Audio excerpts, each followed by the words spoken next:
Listen to the Vibes, hosted by Coyote Knight. Listen in for some positivity and good times. The views and opinions of our guests may not necessarily reflect those of the host or the Vibes Broadcast Network. Listener discretion is advised.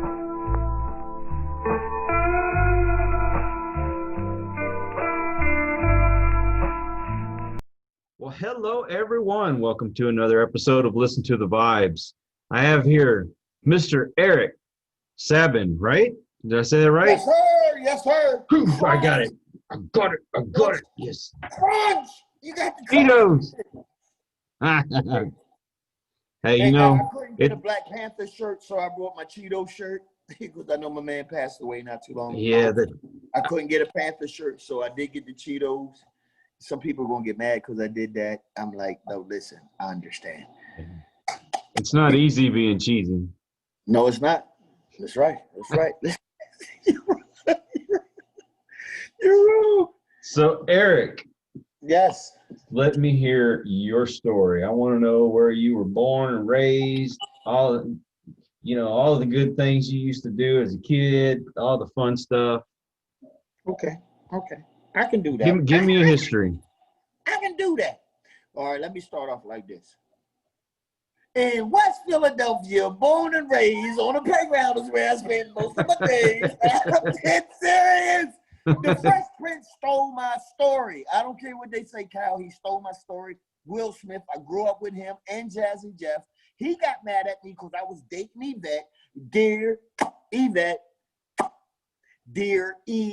Yeah, I was dating her. He got mad, stole my story. Because I moved to LA. I didn't live in, where was he at? Beverly Hills. I lived in Inglewood. I don't know where he lived at. He lived in somewhere else. But I'm from Philadelphia, Pennsylvania. On the playground is where I spent most of my days. And one day I was chilling out by the pool, and then somebody got into a fight. My mom said, "Oh, no, you leaving." And then I went to California. I bullshit you not. True story. Will Smith stole my life, made a movie of it. Will, you owe me money. Will, if you're listening right now, you know I know you. And if you don't answer my phone calls, you're going to have a September the size of August in your life. I'm only fucking with you. I'm only joshing. Why do people say that?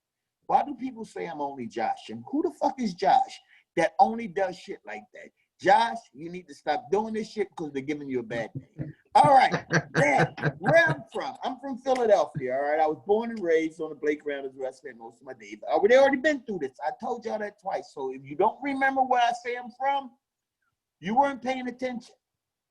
Okay, all right. I am the youngest of 5 children. My mom and my dad, they were very quiet in the room when we weren't awake. But when we went to sleep, they made a whole lot of noise. If you understand what I'm saying. I'm just bullshitting. But I'm from Philadelphia. I went to Emmanuel Lutheran private school. I grew up in a great neighborhood until it went and got ungreat. So we all have dealt with that. But I'm a father of 5 wonderful, intelligent, following my footsteps. I'm not piling this on too thick. They wanted to be like their dad. It's good. Their dad was the truth. Their dad is the truth. I've lived a life thus far that most people would be envy of. Yes, I'm a black man with a good credit score. I'm just fucking with you. No, I do not have 20s on my car. I don't have rims. I have hubcaps. I'm just saying, I'm a little older than a lot of these motherfuckers. I still got hubcaps. Motherfuckers say, "Can we change your tire?" I say, "Sure." Pop the hubcap off, change the tire. People don't believe in that no more. You know what I mean? I still pop the trunk. That's where I keep the spare. I don't do this. I don't do that shit. I actually put the key in the back of the car, turn it down, and lift up the trunk. That's how old I am. That's all I'm saying. I'm that old. I'm old enough.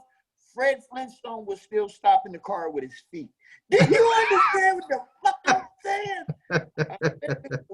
I've been through some shit. Now, I also have a TV show. It's called If It's Comedy, hosted by me, Eriq Sabin. Thank you, Kyle, for giving me a chance to plug that.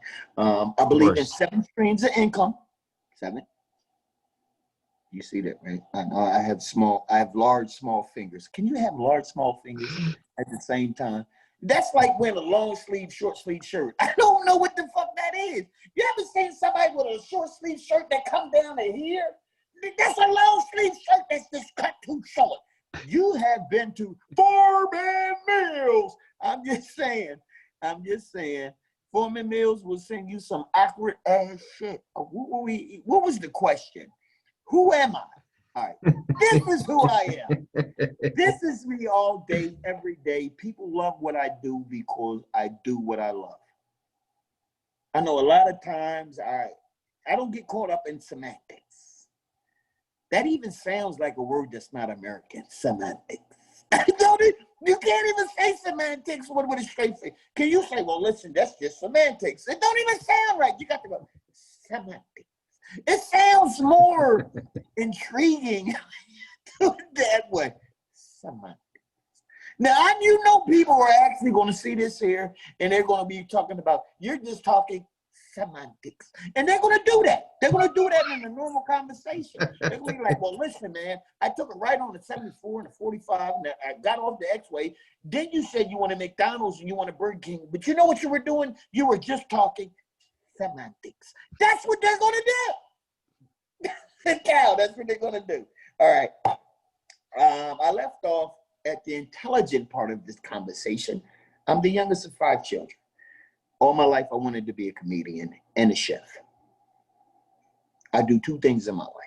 I tell jokes and I cook food. I'm great at both. Most people, they will say, I'm good. Yeah, I'm not going to pat myself on the back. Fuck that. I'm breaking my arm to pat myself on the back. Why not? Yeah, I am the shit. I'm the shit to me. I'm the shit to me. I don't care who else celebrates my glory. I celebrate it. And if you don't understand that, okay, well, good for you. You're missing out on a good time because I'm the party. I'm the party. And tell everybody where your chef skills took you. Okay, all right. My chef skills. Now, let me give you a backdrop. Paint the picture. You see how I did the dramatic backdrop fallback? Paint the picture. Here's a guy who said at the age of, I think I was 6, my sister had an easy bake oven. Remember those? Guys, I don't know if you guys were out there remember what easy bake ovens are, because I'm talking crunch shit right now, the cheese that goes crunch. I'm talking about when you have a sister who has an easy bake oven and all through your young adolescent life, you smelled apple pies being baked in your grandma's kitchen. What they weren't actually apple pies, they were tasty cakes. And I just seen them and I wanted to eat one. But the smell of seeing the tasty cakes, I'm gonna cook. My mom and my daddy could cook. I was blessed to have both parents in the home at the same time. They did not have separate addresses. I'm just saying. They lived together. And they did something that a lot of people of the new era don't do. They cook together. If it wasn't for COVID, most men and women would not be cooking in the kitchen together unless they was getting paid. True. Bam, mic drop. All right. But my mom and my daddy, they cooked without COVID. They cooked because it was something that parents did. And I loved the way my kitchen in my house smelled when I came home from school. I was going to preschool and I got kicked out of it. But that's a different story for a different time. But yeah, I got kicked out of preschool. Somebody tried to take my scissors. I did not like that. I needed my scissors. And that's what they were called. They were called scissors. All right. But anyway, my sister had an easy bake oven. And my mom freaked my mind into actually making this super tray that I didn't want to make, but then I understood where my calling was. My mom used to make cookies in the oven, the very bottom toaster oven, that's, at the very bottom where most people keep their pots and pans. It's actually part of the oven. It's called the toaster oven. Mm-hmm. And my mom actually was making cookies and putting them in my sister's easy bake oven, and my sister was selling cookies for $2. We're talking about 1976. To make $2 off one cookie, that's a lot. Yeah. Most prostitutes would not have understood what I just said because I said $2 off a cookie. These probably get those jokes, but anyway, my sister was selling her cookies for $2, but don't say I said it like that. She was making cookies and selling them for $2. Well, if my mom was making the cookies and my sister was selling the cookies, I don't know what the hell. It's a family business of cookie sellers. I'm not saying they were selling the cookies for $2, but you can get a cookie for $2. But anywho, my sister came in the house one day and she flashed all this money. She was like, bam! And I looked at her and I was like, give me $1. She was like, give me a ride on your big wheel. I said, for $2? Again, joke. I'm not into, family sex because I'm not going to let my sister ever ride my big wheel. My wife rides my big wheel, but that's a different story. I was a kid. So what happened was my sister gave me $2. I'm going to say this, but don't you laugh. She rode my big wheel. All right, that's a different story. Don't look at me. Don't do it. She rode my big wheel for $2. And then I realized that, hey, if I could get other people to ride my big wheel for $2, I wouldn't have to worry about it. But everybody wanted to ride my big wheel for $1. So I told my sister, I said, Yvette, I'll get her nickname was Porky. Cal, you know this. We've talked. Right. Porky, I'll give you $15 for your Easy Bake Oven. Just don't tell Mom. And you can ride my big. Again, when I say my sister rode my big wheel, I actually had a big wheel. It was like a cream machine. And I was like, you can ride my big wheel whenever you want. She was like, all right, no problem. So I gave her the $15 for an Easy Bake Oven where she sold her cookies. And I said, you can ride my big wheel for $1 whenever you want. And she said, well, listen, just let me ride your big wheel and you can take my cookies. Don't make it sound like the way it sounds. All right? All right. So my sister, she wound up giving me the Easy Bake Oven and she took the big wheel. And at that point, I knew I could sell cookies from any woman.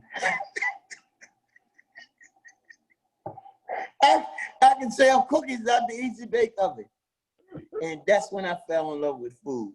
Now, the story, the motive of this story is never tell a motherfucker that your sister sold you cookies and she rode your big wheel. Because that just don't sound the fuck right. But it's a true story. My sister rode my big wheel and I sold her cookies. I know it sounds like some crazy ass shit, but that's how I fell in love with the culinary part of my life. That's how I got in this business, man. Let me ask you something. Do you remember that they used to make an oven thing like that too, but it was shaped like Pizza Hut, and you could make the little pizzas in it? Yes, and now they even have an Easy Bake Microwave. Okay, I missed that one. Oh no! I snapped when they did this shit. I said, "You want me to spend $300 on some kid shit that still uses a 40-watt light bulb? Bitch, I got a real microwave. What the fuck? Why would I buy an Easy Bake Microwave when I got a real motherfucker one?" But that's just part of who I became. Now, how did I get into comedy? A lot of people want to know the story. Well, I was going to Thomas G. I actually said that in the last part of the segment. Thomas G. Morton Elementary School, and they were having a school play. They were putting on Frosty the Snowman. Oh, yeah. Now, this was 1976. I got bused to school. I remember having police lined up on both sides of my school as I went in. Philadelphia was not as caught up on the times as motherfuckers think they were. I went to Thomas D. Morton Elementary School, and I happened to have the part of Frosty the Snowman. True story. True fucking story. My mom and my aunt Cookie, who lives in Los Angeles, California, she has Austin Tax Firm. That's just a plug right there. Just if you guys are in Los Angeles, make sure you check out Austin Tax Firm. But right now, I think it's under Brown right now. And it's under Brown. She done got married, remarried, married, remarried. She done did more shit than Joe. what's the name? Joan Rivers. I'm just saying, I'm just fucking with people. If you guys don't know who Joan Rivers is, look for ex-husbands and you'll find her ass real quick. That's all I'm saying. But anywho, my Aunt Cookie, you know, my mom, they were putting down and they were making me a costume. And all I had to do was Frosty the Snowman. This is 1976. You know, I'm a little kid. And break dancing just came in. Remember, pop lock it. Well, anywho, I digress. I was actually doing the play, and all they had to do was put a top hat on my head, and all I was supposed to do was dance around in a circle. Not you. No. I got the pop locking. My teacher name was Miss Lucas. She screamed on the microphone, "Somebody grab him, he's having a seizure." Look out. Yo, true story. True story. They thought, and Sandy Parkinson, my best friend, was like, "No, Miss Lucas." It was like an episode out of Happy Days. All of Vernon Shirley. Sandy ran on the stage in they had dungarees on. I'll never forget, he had dungarees on, not a checker shirt, but he had like a flower shirt, big collar. And he was like, "No, Miss Lucas, he's pop locking. You know that, yo." It was the greatest. And when the crowd started laughing, I knew right then and there I was going to be a comedian. True stories. True. These are not made up pigmentations of my mind. These are true fucking stories. And I can back them up. Well, Miss Lucas is dead right now. And if she was alive, she would tell you, "It's the truth. I thought he was having a seizure." And that's what she would say. That's what she would say. I'm just saying, I'm just saying. Do you mind talking about your times on television?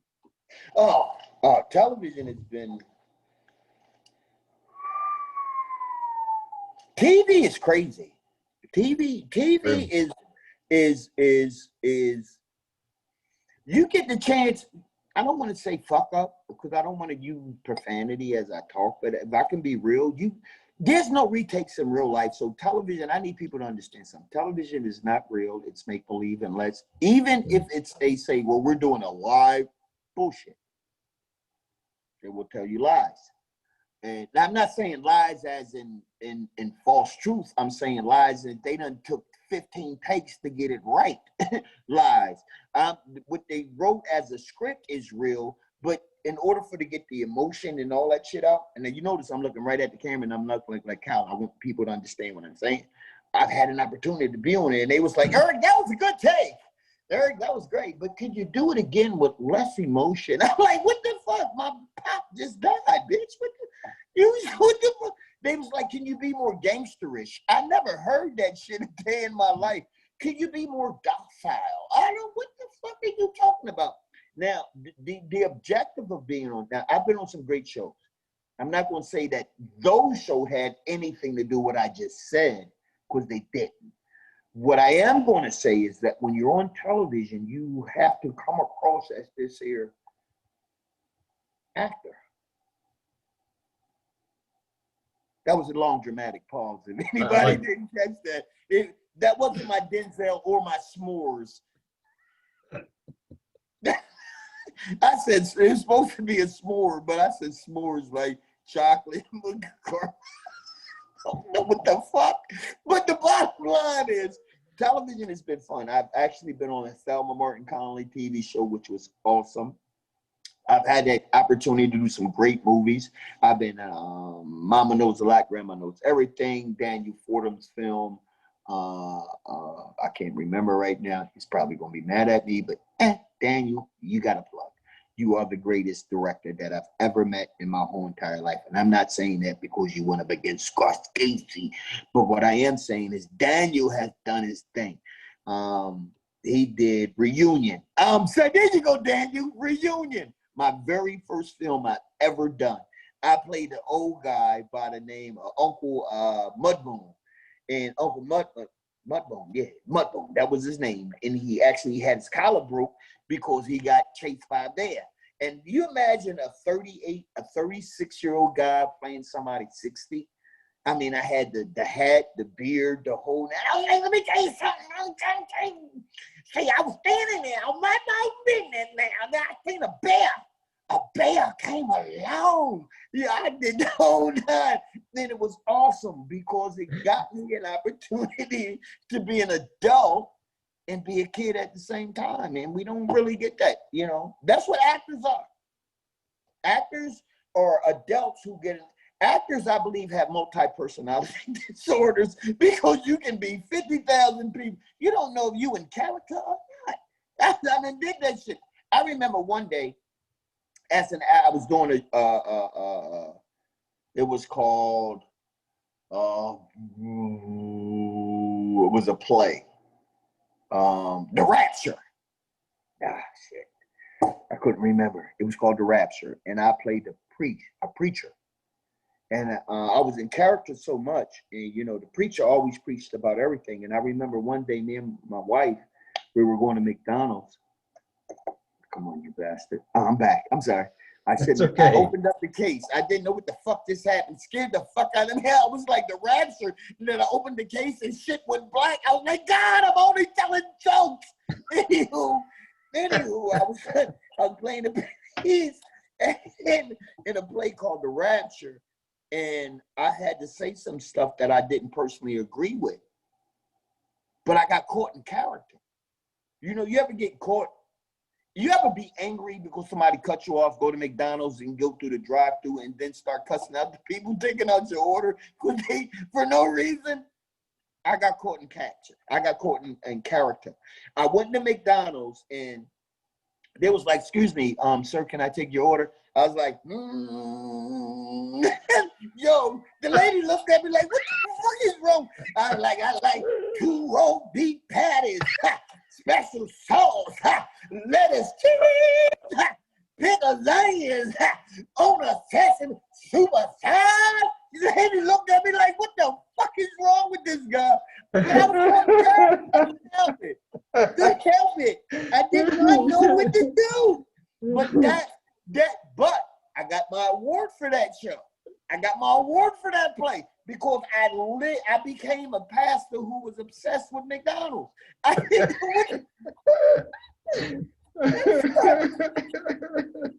sorry, Cal. I'm trying to keep it, you know, real. All right. Now the question was, who am I? Can I use somebody told me not too long ago, who I am is who I'm trying to find out who I need to be. I'm developing who I am. To say that I've developed everything that Eriq Sabin is ever going to be would be a lie. Because God has so much more for me. And I'm a man who loves God. Well, you have to continually evolve. You can't just be sedentary and, you know, if you've stopped at a certain point, then your life's over. You've got to keep going, man. You got to keep growing. Mandatory. Exactly. That's mandatory. Change you must or die you will was one of the things that I learned through the course of the military. If you're not willing to adapt, then you're not willing to grow. And most people stop growing at the age of 18. No, most people stop getting tall at the age of 18. Most people stop getting taller at the age of 18. But when you turn 19, that's when the growth sets in. Because you get no taller, that don't mean you don't have to grow. Right. I mean, I've learned that even in the society in which we live in, where you got to be politically correct as a comedian, I find it difficult because I still want to say words that I grew up with. I want to say words that resonates in people's mind, what they might find offensive, but there are real words. They're real words. They're real part of the vocabulary in which we use today. I can't say English vocabulary because 70% of the words we use are not actually English words. They're from France, they're from Germany, they're from Africa, they're from India. So when I say to people, I'm not just saying, hey, listen, if motherfuckers can't whoop their head, then they go whoop their mind. Do you notice I said whoop their head and whoop their mind? Their mind gets small when their head doesn't get big. Let your head get big. It's all right to be big-headed. It's all right to to pat yourself on the fucking back. It's all right to grab your balls and say, yeah, I own these bitches. And if they're small, so the fuck what? But they're my balls. Just saying, I wouldn't pronounce that to the world if you got small balls, but are you a small ball person? Oh, just small balls. I don't care. I played jacks when I was young. Did you play jacks? Yes, I did. Jacks, marbles, Most men won't all say that. that. Most men will say, oh, no, I didn't play. You probably played hopscotch, too, didn't you? I did, too. I did that, too. Most men won't say that. I played hopscotch. Didn't know what the fuck I was playing, but I played it because I wanted to win. I didn't give a fuck what it was. Listen, don't ever play the chair game with me when they play music and cut it off and they pull it. I will snatch that shit from under you because I want to win. What are you talking about? I'm 5 years old, snatching shit. That's a girl. You don't suppose fuck that. This is man eat man. Fuck that. That her ass cry. I don't care. I don't care nothing about that. She lucky I ain't take a banana. I don't know what bananas got to do with this shit, but she had it in her lunch pail. She lucky. She lucky, God damn it. Nothing disrespectful to you, God, because I'm not damning you personally. I said God. That's G-O-T, not G-O-D. Gotcha. Let me disclaimer. When I say got damn it, that's G-O-T, got to damn that. That's G-O-T, not G-O-D. Let me disclaimer. I'm glad to get up in the camera so they understand what the hell I'm saying. And I didn't say hell, I said help, I'm saying. But the help I'm saying. Because I don't want people to be offended. They say he done said God and hell at the same time. I said God and help. what the hell? It sounds like hell. I know. I'm just fucking with it around. And I didn't say fuck. I said puck. That's P-U-C-K. Because if I said fuck, it would be actually the acronym of fuck is fornication under consent of king. Bam. Drop the mic. Book a ball. Say it again. Fornication. Fornication under king. Well, I thought it was for unlawful carnal knowledge. See, that's the motherfucking shit. See, I didn't know that. Drop the mic, bam. What the fuck you just say? I don't know. Somebody, what the hell he saying? See, I just said all that at the same time. God damn. You just said all that shit. God bless America. God bless him. Now, when they say America, do they mean Miss? America. No, it's America. There ain't no A in front of it. It's just America. All right. So, grew up in Philly. I decided to go to military at a period of time after I graduated from high school. I also graduated from Wilmington, Delaware Community College, where I graduated fourth in my class. I got a chance to speak in front of the mayor and the governor. Congrats. Hey, listen, I was a man on a mission. I knew at a young age that I wanted to tell jokes and I wanted to cook. I love food. I mean, it was always something that was in my house. I know what it is to have leftovers, and I don't care how you dress up a turkey sandwich. Is the same turkey we had from Wednesday. I don't care what you say, but it was something that got me to appreciate the culinary avenues in which my parents ran through to make sure we had food on the table. Most people would say, well, all you had was leftovers, but what I say is what we had was something that was better than the first time it was cooked. Right. You know, when we have a turkey at Thanksgiving, instead of just picking off of it through the week, I make a pot pie out of it. I just said that. Did you hear me? Did you hear what I said? I said, you make a pot pie. Now, exactly. I could have said you made anything else. I could have said he made turkey stew. I said, you made a pot pie. Pot You pie. look like somebody who's going to make a pot pie. Yep. I sure do. What's that, roast beef? Don't even worry about it. We about to make a pot pie out of it. We are kindred spirits because I got enough pot pie shit around here. Monica, that's why she probably went out to eat. Because you know how I get down. I don't believe in But we grew up in that era. I grew up in leftovers. I grew up in leftovers and hand-me-downs.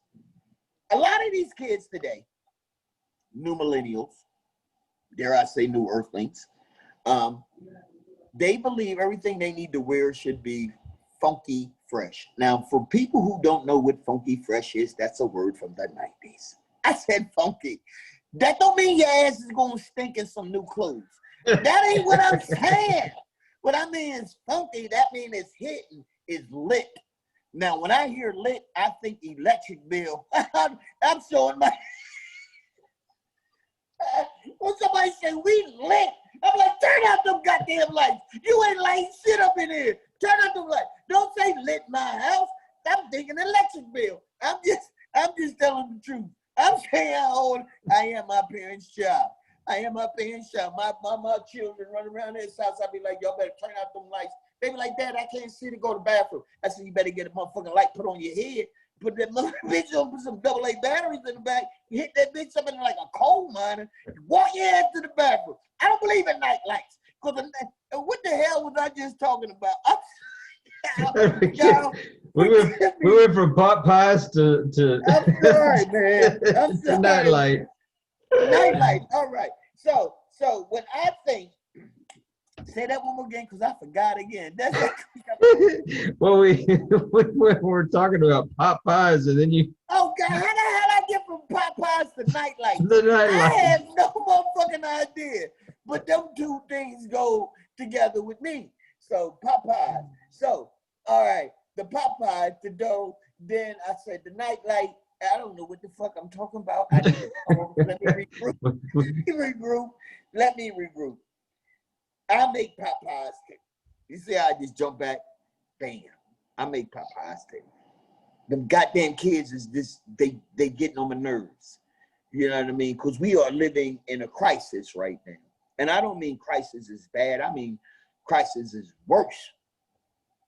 I'm used to my children getting out my house for at least 8 fucking hours. I pay school taxes. I expect for their asses to go to school. Now, listen, Uncle Sam. Is there still an Uncle Sam? Is it Aunt Mary now? I don't know. What happened to Uncle Sam?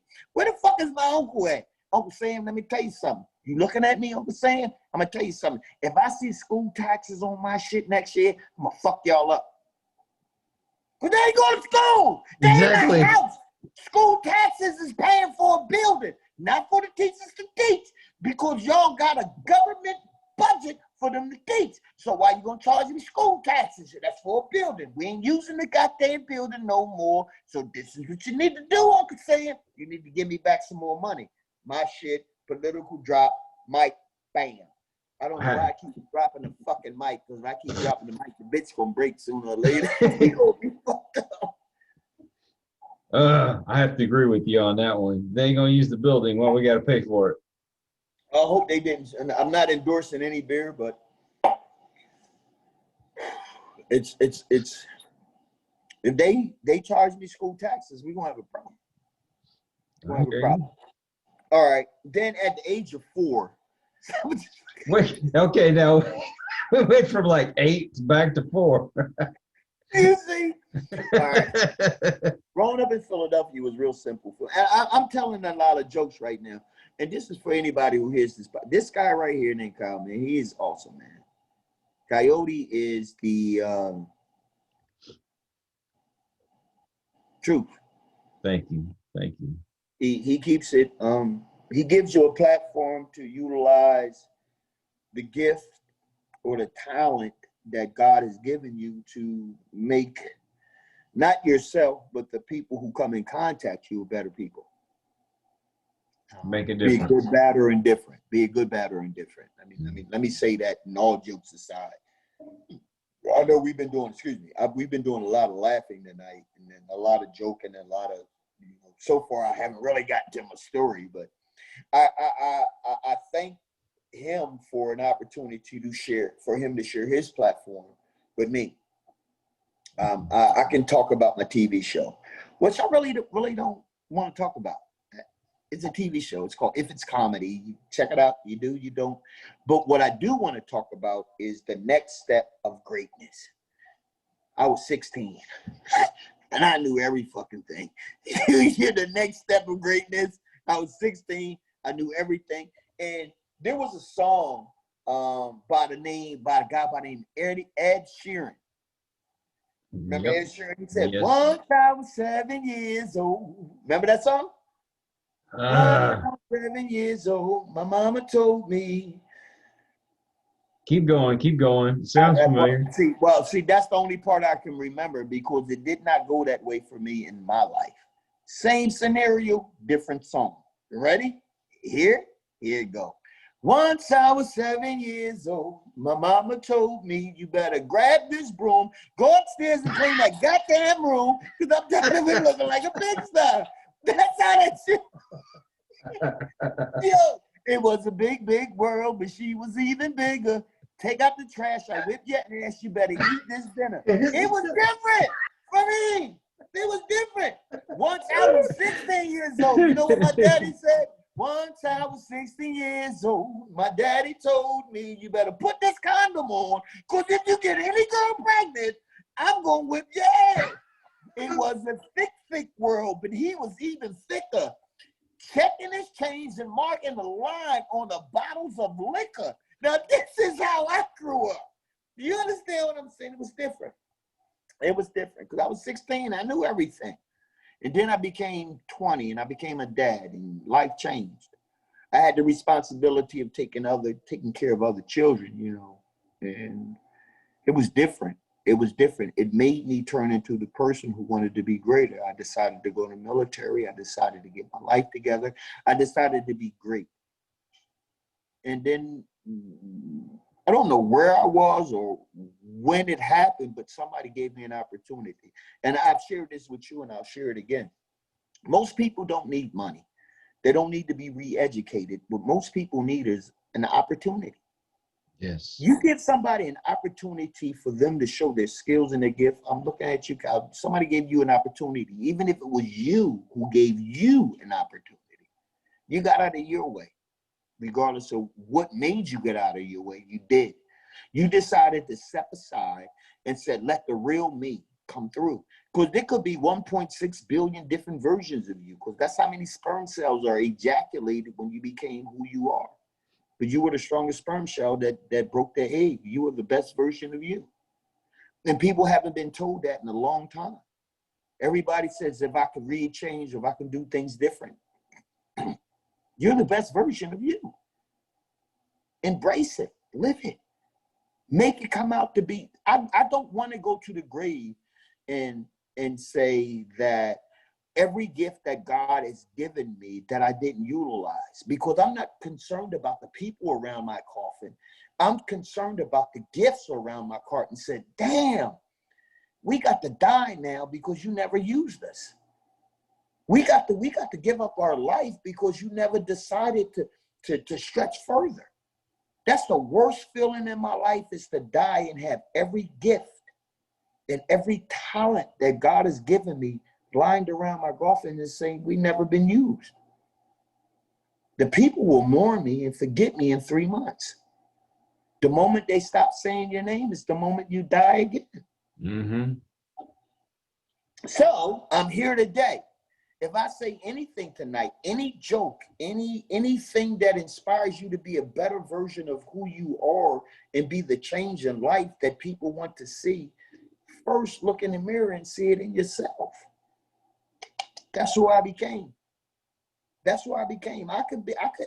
Listen, if it wasn't for some great people who stepped into my life and gave me an opportunity, not money, not a platform. They gave me an opportunity. An opportunity and a platform are two different things. The platform is saying, listen, I got this, here's 15 minutes, do your shit. Whatever you do is whatever you do. An opportunity is say, I'm going to grab you and I'm going to take you.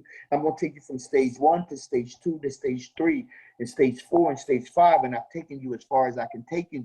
And I've given you everything I've given you. Now it's up to you to do something else. And the moment we start looking to do for other people, we become who we are.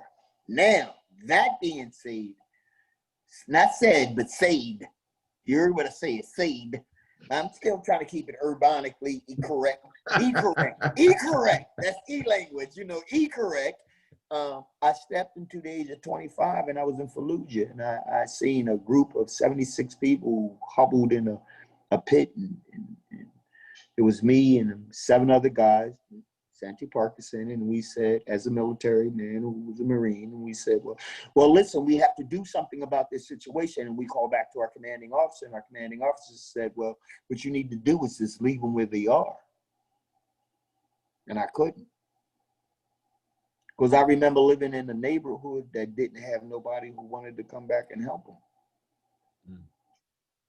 And I did my part. And then they made it to where they had to go safely. We did the convoy. It wasn't part of our regiment. It wasn't part of our orders, but we made it part of our orders. And a lot of times, the military has taught us to take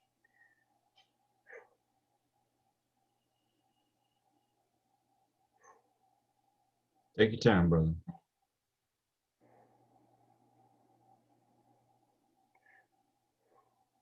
The military has taught us to take our time with other people and give them safe passage. But when I'm here in the United States, it doesn't even give us the opportunity to take safe passage. True. So sometimes I, you know, that's just part of who we are. That's part of growing. And the moment a person tells me they know everything, I'm gonna stop listening to them. Facts. That's why I love comedy. That's why I love culinary, because people may not like what you cook on the first course, but by the 3rd course, they done brought into saying this is some great food. Everybody doesn't laugh at your first joke, or your 2nd, or your 3rd, or your 4th, or your 5th.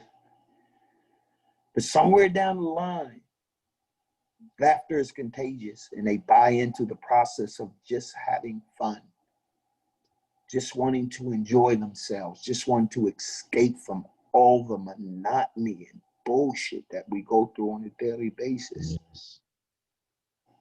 Exactly. I love comedy, man. I love every great comedian who's ever graced the stage, touched the mic before me. To escape from the hustle and bustle and the bullshit of daily living is difficult. People run into their bathroom, they hide in their closet, they get in their car and they close the door, they get in the washroom and they slam everything shut just so they can get a piece of fucking mind. But when you hear a joke that you can relate to, comedy is like music to me. See, music can rearrange your house without even touching furniture. You ever noticed that? That's like comedy. A good joke can rearrange your whole attitude and emotional it does. towards the day, just like music. And that's what comedy is to me. Music can sweep your house clean of every bad spirit or emotion you had, like a good joke. A good joke will change your day from I'm ready to quit to shit, bring it the fuck on. Bring it on, man. I can handle this shit. That's why I love it. That's why I love it. That is the last original seed from vaudeville. It's comedy. Stand-up comedy is the very last seed. There's nothing else from people do magic now, and it's like, ooh, voodoo-ish shit. But the only thing that people will spend $100 to $300 on outside of a Beyonce video or music show, that's gypsies I'm talking. I mean, but they will spend money to come see people tell jokes because they're trying to escape the reality of what the fuck they live in. People listen to comedians more than they listen to politicians. Facts. Yeah. People want to escape today. And I'm not talking about escape the reality. a moment of solitude, a stay vacation. What about a laugh vacation? Just go It's the best medicine. And the life, listen, life is going to continuously go on, but when you get a chance to, you done told me some great jokes tonight, which I'm going to use. I just need to let you know, disclaimer, I ain't going to use some kind of, I'm using his jokes. I'm motherfuckers that don't know I'm using his shit. It's all yours. You dropped some great jokes on the night because you and yourself have to escape. I know if you're like me, some of the best conversations you had with yourself is while you've been on the toilet taking a shit. I play some of my best games doing that. So if you're watching this and you went to the bathroom and taken your cell phone and sat there and finished shit and was still on your cell phone because you want to get to the next level, then you need to listen to this shit. That's all I'm saying.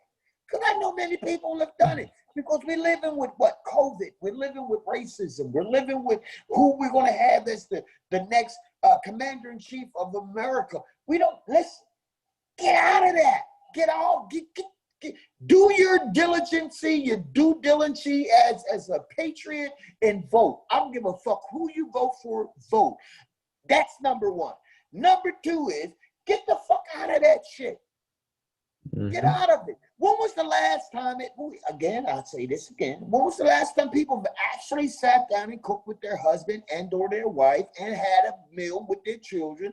Didn't say, let's go to Burger King, let's go to McDonald's. When was the last time you actually made some baked macaroni and cheese that did not come out of a fucking box? You actually put it in the oven. When was the last time you had leftovers? When was the last time you guys have sat in the park and enjoyed yourself? When was the last time you read your child a story to sleep or told a story to your child while they was to sleep? When was the last time your child fell asleep in your arms?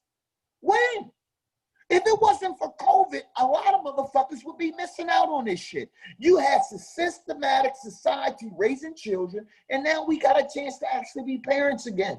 We got a chance to love our wives again, for women to love their husbands again, for grandparents to love their children again. I know we may need a little tended home. We could do wear a mask, so the fuck what? If a mask is going to make me getting closer to my family, then I'll fucking wear it.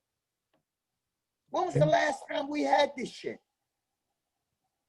These fast food restaurants, no disrespect to McDonald's, Burger King, or Wendy's, because I want y'all to one day be my sponsors. But no disrespect to you motherfuckers. But when I went to McDonald's, my mom and my daddy used to say, y'all better hurry up and get dressed. I was like, why? She said, oh, we about to go out. Where we going? Nowhere. Nowhere is a real place.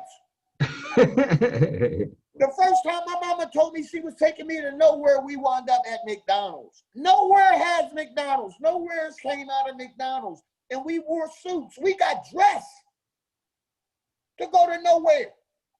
It was McDonald's, but she called it nowhere. But we got dressed and we put on our clothes and we sat down. And it was a once an occasion treat. It was a treat because my mom and my daddy didn't want to cook. And back then, hamburgers only cost 25 cents. So we got fucking, yeah. Now a hamburger costs me $5 at McDonald's. You got to be the crazy. But that's my shit. But the difference is we didn't have all this distance. We actually ate. We celebrated being a family. And maybe, I'm going to say this, and I hope I don't lose no friends when I say it. Maybe this is God's way of saying it's time for you guys to actually start loving each other again. It's a nice sentiment. Yeah, because I've read the Bible many a times. I've read the Quran. I read the Hakama, which is part of the Hare Krishna book. I've read all these books, and not one of them said like. Not in the word in which I believe is the Bible is basic instructions before leaving earth. I read that on a daily basis, and I've never, only it was likened unto this, but it never said God liked anything. It's either love or hate. And see, we done got into this format of disliking our family. Just liking. I like you.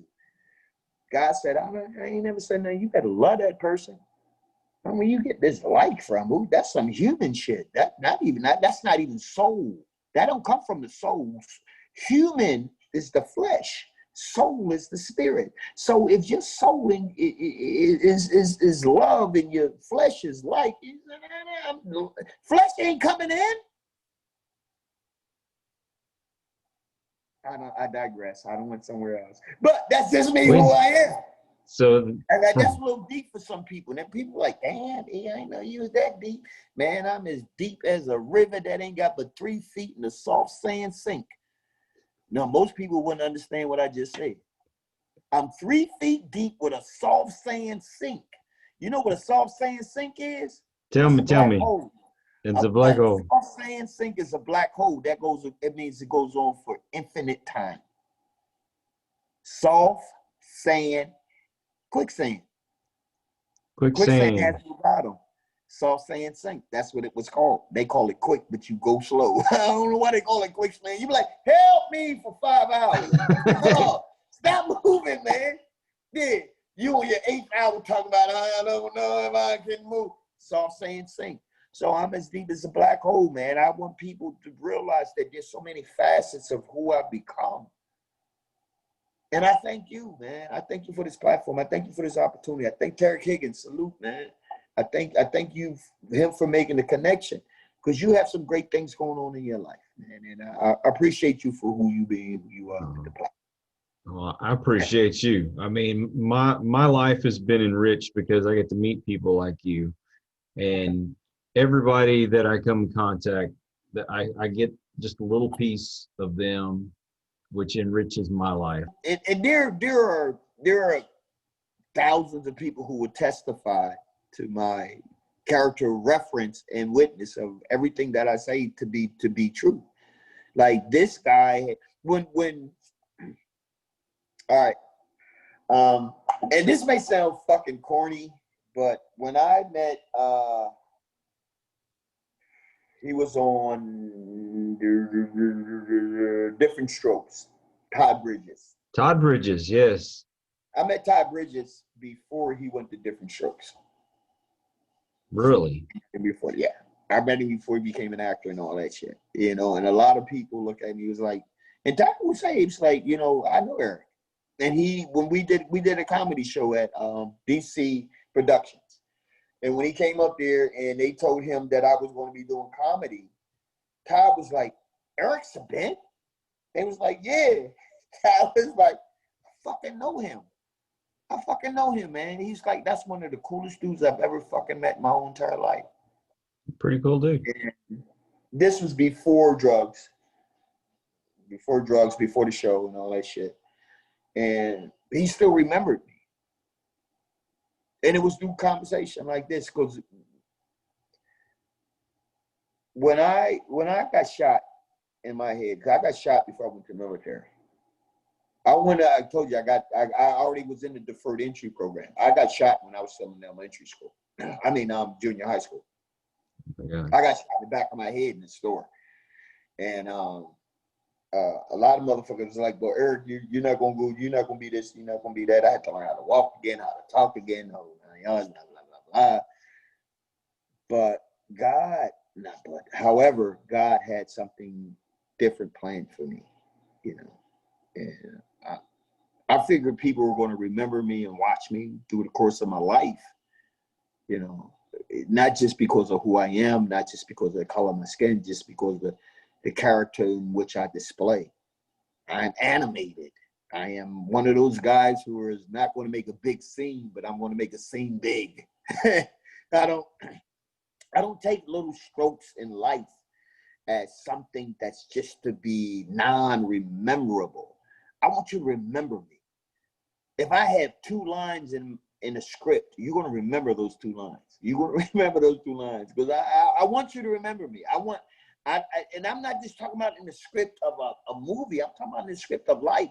If I say good morning to you, it's going to be the best good morning you ever got through the course of that day, outside of your wife and your children. It's going to be the best good morning. You're going to say, yo, I was at the coffee shop and there was this guy that was in the store. He just was laughing and joking. And he said good morning to me. And I could never, don't know his name, don't remember him, but he changed the course of my day. That's the power in which we have. And the moment we give that power to someone else to control, we failed. We have become failures at just being neighborly. It's true. Very true. You know, I'm going to tell you a little story. Whenever I started I moved up in the water department. Okay. And, you know, I started out as the grunt in the hole digging, and then I learned how to run a backhoe. Then I was able to run my own crew. And please don't say backhoe no more. Just don't say backhoe no more. That's hey, that's what you call it. You said backhoe, and I was ready to turn around. I was like, I don't know. I'm sorry. I'm sorry. Go ahead. I apologize. But then I moved up to supervisor. Well, on that way up, everybody that I was around, I would teach them everything that I knew. And not only did that give them the opportunity to move up, but when I got the chance to move up, then I was able to put somebody in that place that I just left. And did you hear the key words you used? What's that? Opportunity. Well, you ain't give them more money. You ain't give them more money. No, but an opportunity. And that's what people, you know, people deserve that. If they want it, they're willing to listen. I want to give it to them. You know what I mean? If it wasn't for opportunities, man, we would not be having this conversation. I could be another Eriq Gardner. I could be another Keywan Morris. let me go to my neighborhood. I could be another Eric Filbert. I could be another Marcus James. I could be another Anthony Moore. That's just in my neighborhood. I could be one of those guys. But somebody gave me an opportunity. That's all people really, I don't care what color you are. And I say this scarcely. I don't want to say secretly because I don't want people to get the wrong objective. Most people in the world in which I live in just want an opportunity to be great. Be an opportunity to be normal. Smile. I just want an opportunity to smile. I don't want to have to walk out and have that "don't fuck with me" face on. I don't want that. I want to have an approachable spirit. And now we live in a day where there's nothing but masks, or all we can read is people's eyes. So if their eyes are saying "don't fuck with me," I'm not gonna fuck with you. I don't care if you're white, you're black, you're Hispanic, or you're Asian. I need to see a smile right here. When these motherfuckers smile, this don't have to. This doesn't matter. These bitches gotta smile, man. And when we lose the smile of our eyes, it just says, damn, another person just brought some shit. When we see the smiles in our eyes, anything else doesn't matter. I don't have to hear you say have a good day. I'll just give you a nod because I know you're having a good day. That's what comedy does. That's what laughter does. Laughter, read scripture in Proverbs and in Psalms. It says laughter does the soul, not the human body, but the soul. Good. And good is just God with an extra O. That's all good is. Good is God with an extra O. Good is God with an extra O. That's all good is, man. Good is God with an extra O, man. You know, Eriq, you have such a great story and so much wisdom that I would like the opportunity to have a second interview to continue this conversation, because there's so much content people need to hear. I I'm think with you, man. I think we should do it. So before we close this out, do you have like a website or anything people can go to? And tell us Okay. about your product too before we go. All right. I mean, I'm gonna make this simple, because I don't want to over flood, because we're gonna do a second segment. Second segment, they come for the second segment, they can get all the info. The first segment is about reaching the people. Second segment is about helping the people, because I'm going to reach you first, and then when I see what you need, then I can help. But if I reach you and don't know what you need, I can't help. So the first segment is about how to reach me through say what you want. Say what you want me to call you. Coyote. Now he say Coyote. Yes, that's me.